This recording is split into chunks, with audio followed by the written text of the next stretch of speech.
Bismillahirrahmanirrahim. Assalamualaikum warahmatullahi wabarakatuh. Di sini saya atas nama Khairun Nur Natasya dari kelas 4B Pendidikan Agama Islam non reguler. Di sini saya akan menerangkan tentang profesionalisme guru dalam Islam.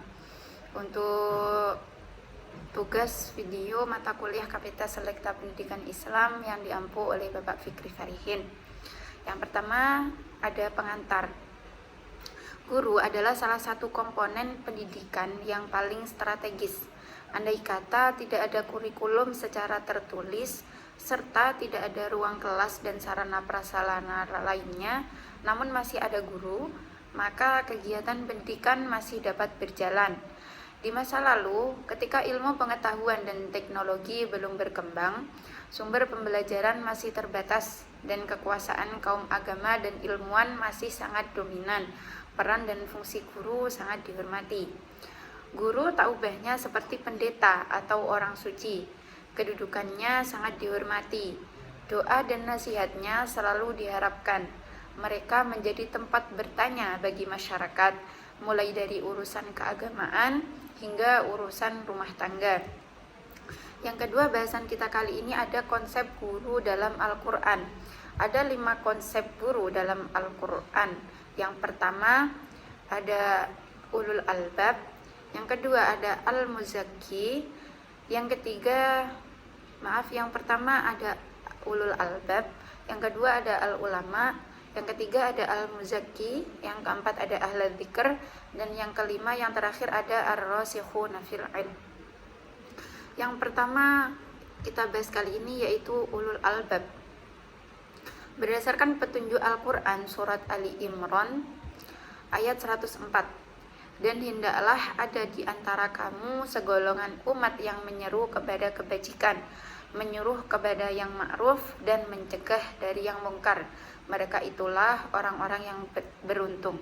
Yang kedua ada al-ulama. Dengan mengacu kepada surat Fatir surat ke-35 ayat 27 sampai 28. Tidakkah kamu melihat bahwasanya Allah menurunkan hujan dari langit, lalu kami hasilkan dengan hujan itu buah-buahan yang beraneka macam jenisnya. Yang ketiga ada al-muzakki. Dengan mengacu kepada Al-Quran surat Al-Baqarah ayat 129, ya Tuhan kami, utuslah untuk mereka seorang rasul dari kalangan mereka yang akan membacakan kepada mereka ayat-ayat Engkau dan mengajarkan kepada mereka Alkitab, Al-Quran dan hikmah serta menyucikan mereka.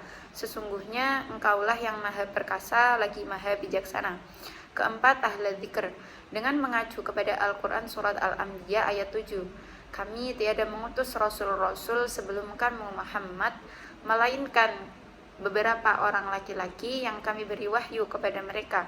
Maka tanyakanlah olehmu kepada orang-orang yang berilmu jika kamu tiada mengetahui. Yang kelima ada ar-rasikhuna fil ilm.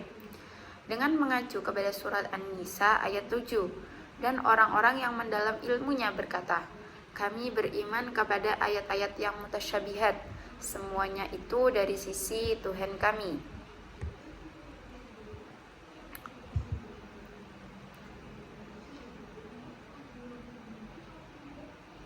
Dengan mengacu kepada konsep al-ulul albab, al-ulama, al-muzakki, al-dzikr, dan ar-rasikhuna fil ilm, maka seorang guru profesional akan menempatkan dirinya bukan hanya sebagai agen pembelajaran yang tunduk pada hukum transaksional, melainkan sebagai pengemban misi suci, penyelamat manusia dari kehancuran, membangun masa depan peradaban umat manusia, mengembangkan model pembelajaran yang efektif dan menyenangkan.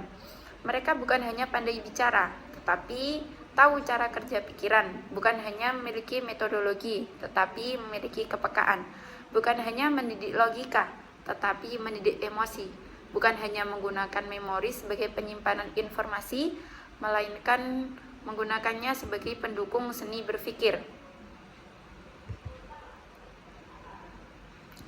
Bukan hanya pemimpin sementara, tetapi pemimpin yang tak terlupakan. Yang terakhir yaitu penutup. Berdasarkan analisis ayat-ayat Al-Quran sebagaimana penjelasan saya tadi, Maka bagi guru yang saat ini secara ekonomi belum beruntung, diharapkan tidak akan mengendorkan pengabdiannya. Hendaknya diingat bahwa motivasi pelaksanaan fungsi keguruan bukan hanya terletak pada uang yang menghasilkan physical happiness yang bersifat sementara, melainkan pada moral dan spiritual yang menghasilkan moral happiness dan spiritual yang bersifat jangka panjang dan abadi. Selanjutnya, bagi guru yang saat ini secara ekonomi sudah membaik, hendaknya dapat digunakan sebagai momentum untuk meningkatkan pengabdiannya secara lebih profesional lagi dibandingkan dengan pengabdian sebelumnya, sambil tetap bersyukur dan mawas diri agar tidak mengubah tugas keguruannya sebagai pengabdian pada kemanusiaan dan peradaban.